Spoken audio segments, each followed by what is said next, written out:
I am William Castle, the director of the motion picture you're about to see.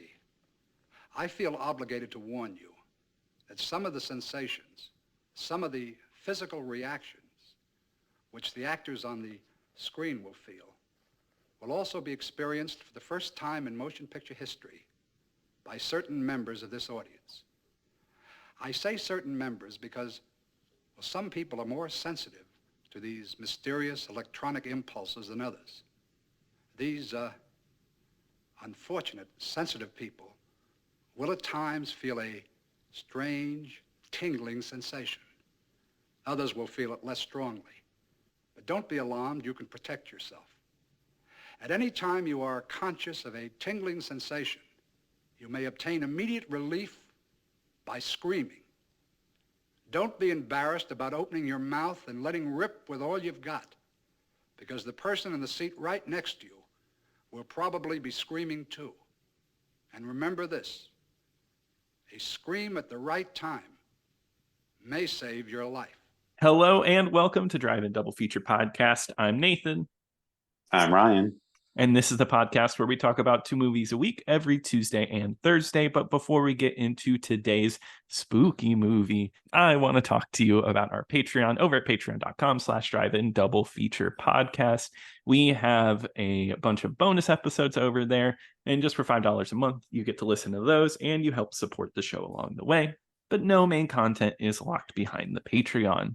But today, we are going back into the past. We are talking about something a little bit older than what we've talked about before, and that's 1959's The Tingler, directed by William Castle. And if I remember right, we have not talked about William Castle on here before, right?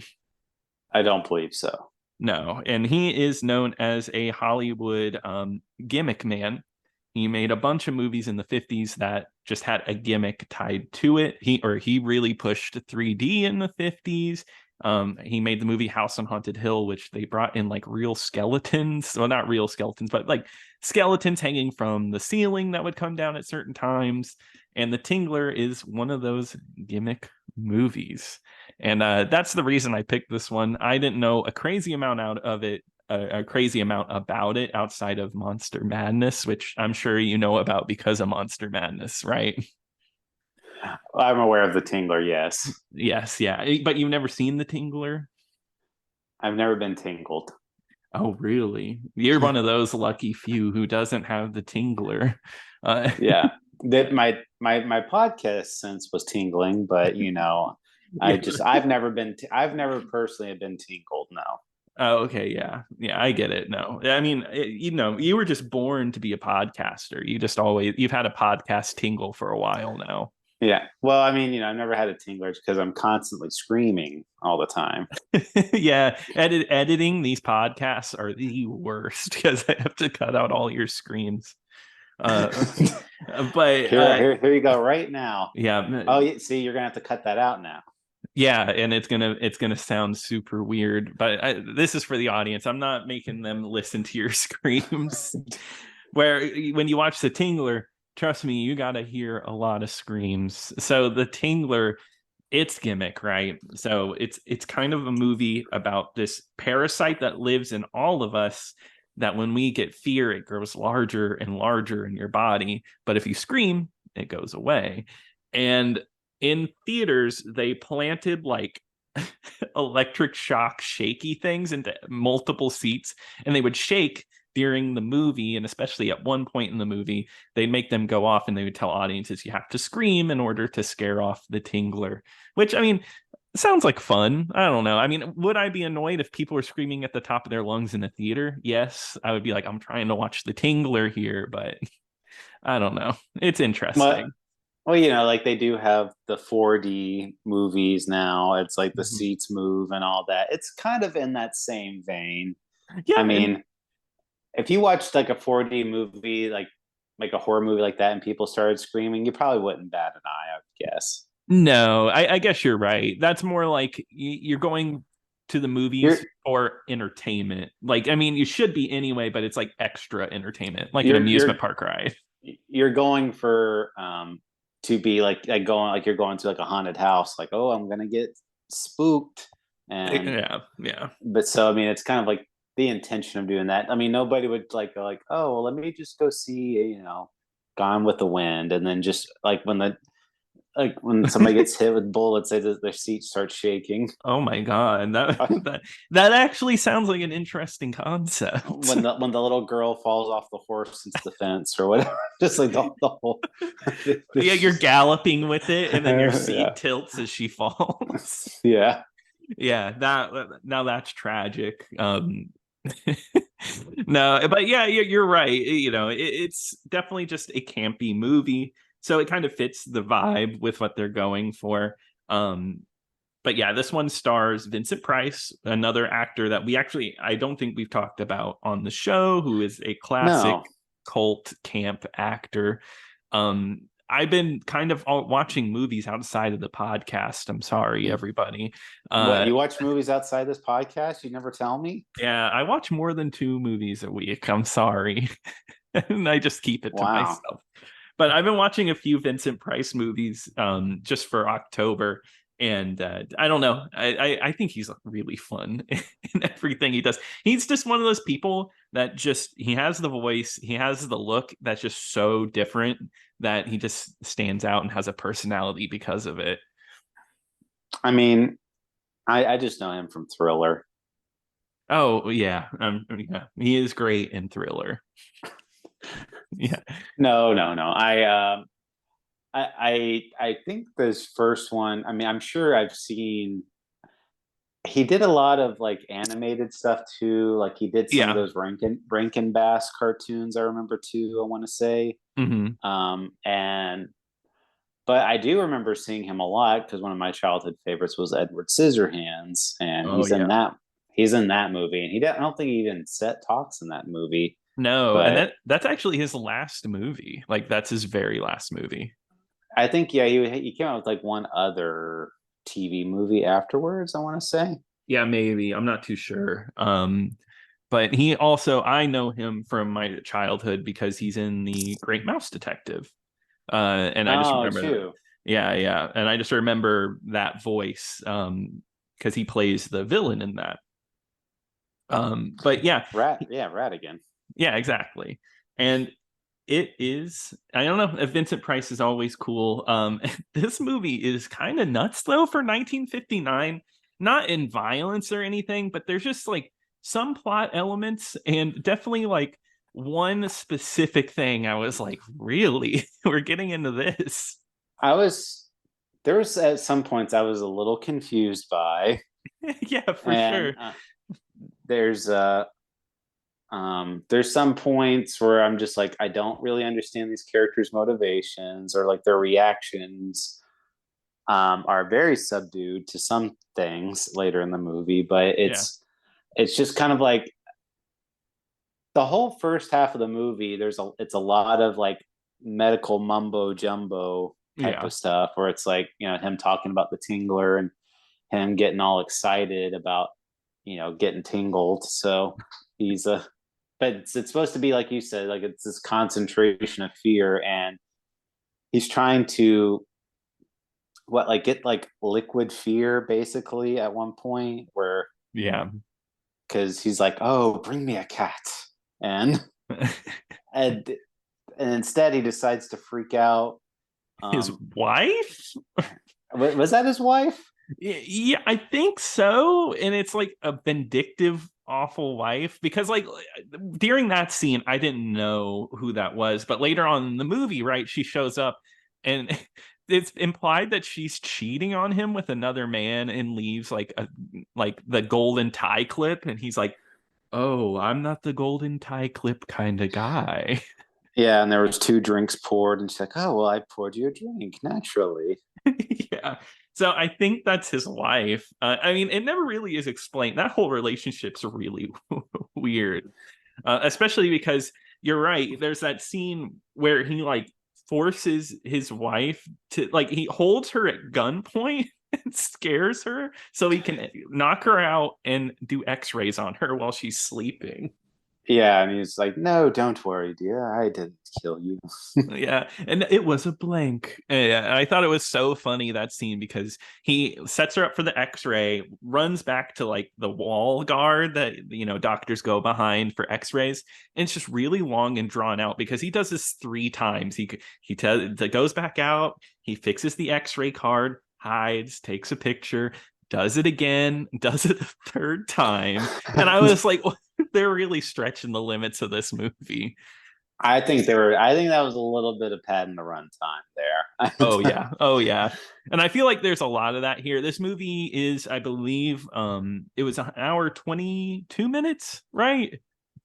Super short. Yeah, it's a shorter movie, but one of my criticism is that it's a little slow in the beginning. Oh yeah. And now, don't get me wrong. I mean, the last half of it does kind of ramp up, and but I think they go for real big time explanations, and they go to like this one thing where his like assistant is worried about having money, and Yeah. like it's like, and they've been working like really long hours and tired, and Mhm. Vincent Price's character actually also knows a film project, like a guy that owns a theater, Yeah. and his wife, who's uh, deaf, deaf and mute, so she but can't. but her husband says deaf and dumb. Yeah, yeah, and she's like, "Oh, no vocal cords. I take it." Yeah. And yeah, that's a whole subplot and about them running the silent movie theater. But I did like, so it kind of goes back earlier to our earlier topics, one of our other past reviews, where Vincent Price's character is like, "Oh, how I do miss seeing those old Chaplin movies," and and yeah. because it's like, it's basically like, oh, these movies that we haven't seen in a really long time, and I have no way of watching them. Yeah, exactly. It's like, oh, I can't watch these at home. This is the only way I could watch these, which is Yeah, interesting. Like, yeah, like you said, we've talked about this many times, but I do think that's fun actually seeing that, and I wonder if that was actually a thing, like movie theaters that only ran like silent films. I'm sure it had to be a thing. yeah, Yeah. Um, but yeah, you're right. I do think this movie starts out really slow and explains way too much for a thing called the Tingler. I think at the end mhm. of the day, the name of it is so silly that they're like, oh, it builds up fear, and like explaining it. And it's like, I think I'll call it the Tingler, the most unscientific name you could think of. It, Yeah, like the if you're like, he's because he's a doctor, Mhm. and think there would be something a little better, but I don't know if I would call it the tingler. But it's supposed to be like, because it attaches to your spine, and it Mhm. has that feeling of fear running up and down your spine, making your spine tingle. Yeah, yeah. No, exactly. That's what it's supposed to be. And I think even his assistant's like, oh, we don't know what it is yet, so we can't give it a Latin name. So the Tingler works. They didn't tingless. Yeah, Tingless Maximus, something like that, right? Yeah, But we didn't mention that the movie opens with the director of the movie talking to us about how this movie is screamed during this movie because some people are very perceptive to the Tingler and being scared. well, it also said sensitive people shouldn't watch, so I shut it off. Yeah, sounds good. I get it. I get it. You've definitely seen, this is probably the most distressing movie out of all the ones we've covered on the show. Yeah, I mean, well, it's like the other one we did, I'll Take Your Soul at Midnight. The lady at the beginning said, That's "Don't watch right. this movie," so I said, "Okay," and I shut it off. God, and the difference between that movie and this one is in that one, she's really trying to convince you. If I remember right, that scene goes on for like 5 minutes of her, don't watch this, don't do this. Uh, Yeah, I take everyone's word to at 100% to heart. So if they tell okay. me not to watch something, like I've never seen Frankenstein, like I said before, because he said don't watch it. Okay. You're a good man. You know that. You actually listen, you follow rules. Yeah, Yeah, that I means mean, you did miss like the scary bit of those faces that are like green screen coming floating in, you screaming after that. I hated it. Looking at their faces screaming, I realized that people screaming, I think that's my real fear. I didn't like the faces. I can't believe people screamed like that in the 50s. Right? You know, screaming has changed so much over the past 70 years. Definitely. Mhm. But no, I soldiered on and I watched it. You know, Oh. I accidentally set on the play button, so I couldn't find the remote. So I watched the rest of it. Mhm. Um, but yeah, I as the movie goes along, they explain in great detail what the Tingler is, and when it starts getting real good though is when Vincent Price decides to inject himself with real fear. And Well, you know what it is, right? You know what he injects himself with? It's LSD. oh, that's right.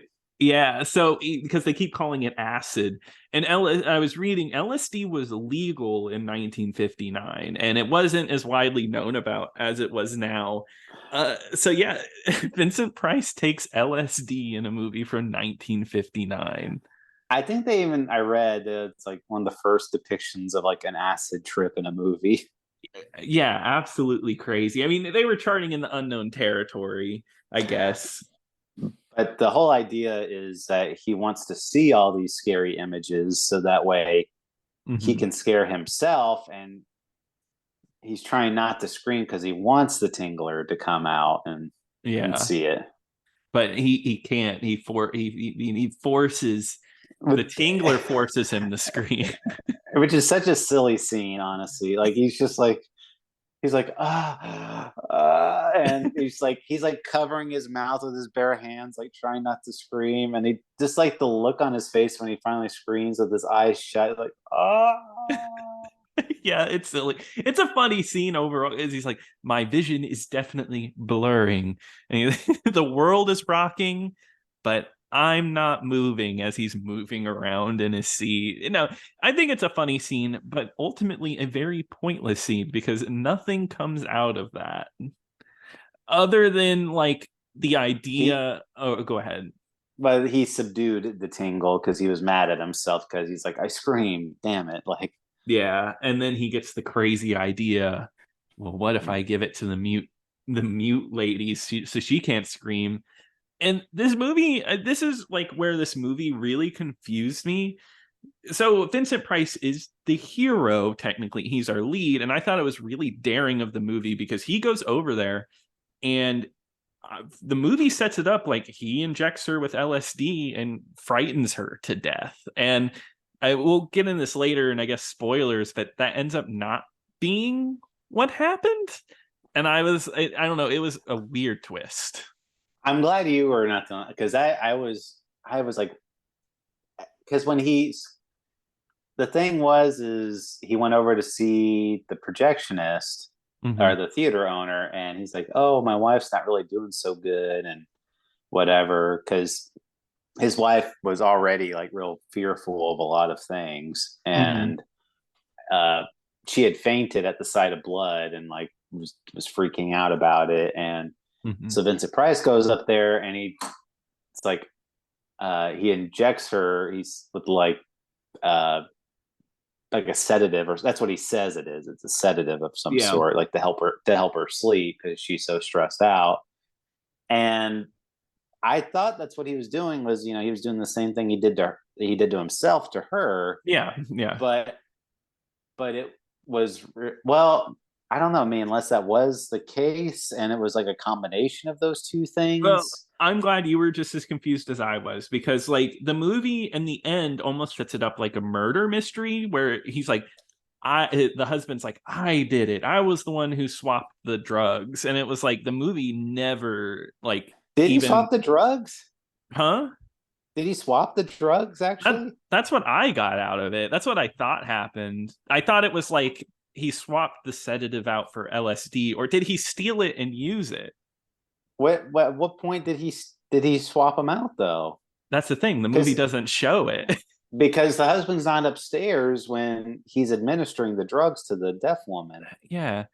Then what happens? Does he So that's why I'm like, Well, one, okay, so like the theater owner, he is not present at any point during these scientific discussions. Like he's in the very beginning of the movie, and then he shows up later because Vincent Price is coming to check on the wife, and the Vincent Price's assistant is kind of like, oh, he's the one person who can't scream, a deaf woman, and so, or a deaf mute woman. So, I, like, and you think, like you said, Vincent, to the viewer, you think she was injected with acid, just like how Vincent Price was, and then all these monsters kind of show up, or it's like this killer with a knife, like this axe throwing monster.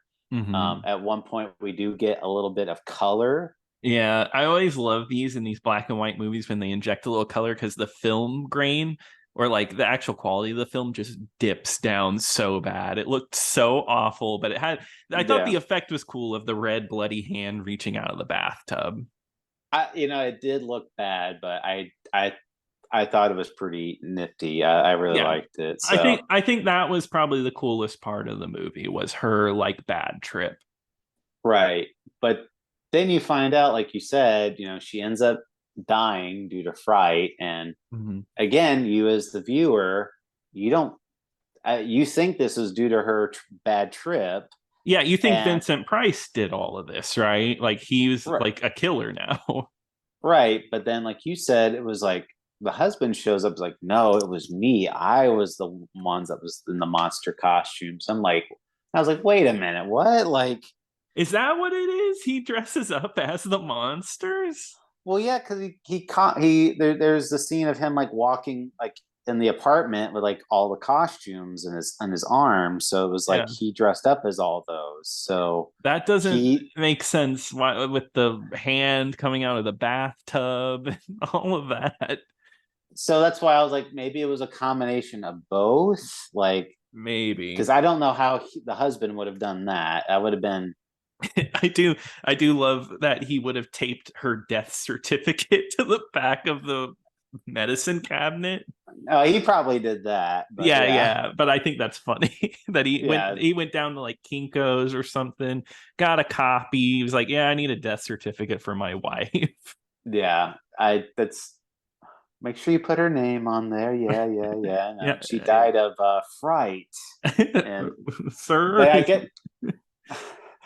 guess I guess that was like a common way to die. Like you just scare somebody literally to death. I think it's happened before, right? But normally it's like a heart attack would be the reason you could. Yeah, you just like you stress out their heart so much they just die. So yeah. But this one, it was just they died because the Tingler got too big, I guess, or like I guess because it takes over their whole back. But don't worry, Vincent Price gets to her quick enough and he pulls out her Tingler. Which I want to add too, by the way, like that when he pulls out when he does the surgery, because the theater owner shows up with his wife. He's like, my wife, she's not doing too good, doc. And he comes in and he's like, oh, your wife, she's dead. And he is just so nonchalant to Vincent Price saying your wife is dead. He's just like, oh wow, my wife is dead. Like it just very matter of fact. I mean, I guess it's supposed to be like he's not surprised because he killed her. So, but I just thought it was like real crappy acting, to be honest. So I was like, oh okay, but but I just want to say though, like when that surgery happens, there's only like 20 minutes left of the movie at this point. Like it's exactly. Like the movie is starting to wrap up at this point. Yeah, the Tingler's out, and then it's a lot of explanation to get to this point. And I mean, it kind of makes sense because the Tingler, honestly, I know that's like in a campy way, it's fun, but it definitely looks bad. It's like this crappy looking toy with some like antennas on it. And I mean, Vincent Price, I think he's trying to give it his all because he's holding it and supposedly it's crawling up his arm, biting him so hard that he has to scream. But I think it looks so bad. Yeah, it looks. it kind of looks like a centipede, kind of millipede looking thing. So it doesn't look great, but it's just kind of funny looking to see that. But yeah, the Tingler is just kind of wandering around on the floor, and that's supposed to be like the gimmick of the movie is like he's in the theater because since the movie is set in the movie theater, they go down to the movie theater and they're like, and they darken the audience, they darken the screen because it's supposed to be in the dark. It's like, ladies, and like Vincent Price, he's talking to the people in the theater in the movie, but it's supposed to be he's like talking to us, the like theater audience. It's kind of a weird transition because it doesn't, because there's actually two moments of this, right? Where once he says it to the actual theater, and then again he does it to our theater, which is weird when you're watching it on a computer. But yeah, the screen goes black, and they're like, "Oh, the Tingler is loose! Scream! Scream!" It's silly. And that was supposed to be the gimmick, is that they'd have little buzzers on the seats, and you'd go like, like it would buzz you or something like that. And I think I read too, there was like it would shoot like puff like on like girls' legs or whatever, because a lot of them wore skirts, so it'd like shoot air like on the back of their legs from like the bottom of the seats or something, so that way like something just ran past them. Kind of like they do on Disney rides. Yeah, exactly. No, and I mean that's a fun gimmick. I get it. I mean, I don't know if it would get you a second time, but the first time you're having fun with it. It's more of a novelty. Before, I mean, you'd actually go to the theater and experience it, and now obviously you can't because of home video purposes. But it's kind of like, okay, that's just how they used to do it back then, type of thing. And exactly, it's something you have to like keep in mind when you watch the movie. Yeah, so I appreciated it. It's good. I'll say that it's a little novelty type of movie. It's not bad. No, I agree. I think it's a fun movie. It's a little boring at times, but I mean, at an hour 22 minutes, I think you get a good amount of entertainment out of it. Vincent Price is a lot of fun, and the last 20 minutes I think are really entertaining. So, I think it's a light recommend, not one that you have to rush out to see, but if you're interested, try it. If you're interested in getting tingled, I recommend it. But yeah, I think that wraps it up, right? So Ryan, I think so. So Ryan, what are we talking about on Thursday? Well, Nathan, normally I would invite you to our podcast, but this Thursday, Nathan, you're going to be the uninvited. What? I'm not invited? You're not invited. Okay. Sorry. Well, it's going to be 1944 is the uninvited. Unfortunately, it is not streaming anywhere, but I believe you can see it over on the Internet Archive. So you can watch it over there if you do want to watch it for free. But otherwise, it is a Criterion movie. So why don't you just go ahead and buy that Criterion? Why not? Hey, it's Criterion. It's 100% good. They never put out a bad movie ever. So go ahead and buy that. Blind buy it already. That's my favorite type of buying. But if you want to tweet, if you want to send us a tingle, if you want to tingle us over at x.com, you can do that at DIDF pod. You can also email us at driveandoublefeaturepodcast@gmail.com. But until next time. Watch out, the Tingler's loose. Ladies and gentlemen, please do not panic, but scream. Scream for your lives. The Tingler is loose in this theater, and if you don't scream, it may kill you. Scream. Scream. Keep screaming. Scream for your lives. It's here. It's over here. Help! Help! Look out, it's under the seat! Ladies and gentlemen, the Tingler has been paralyzed by your screaming. There is no more danger. We will now resume the showing of the movie.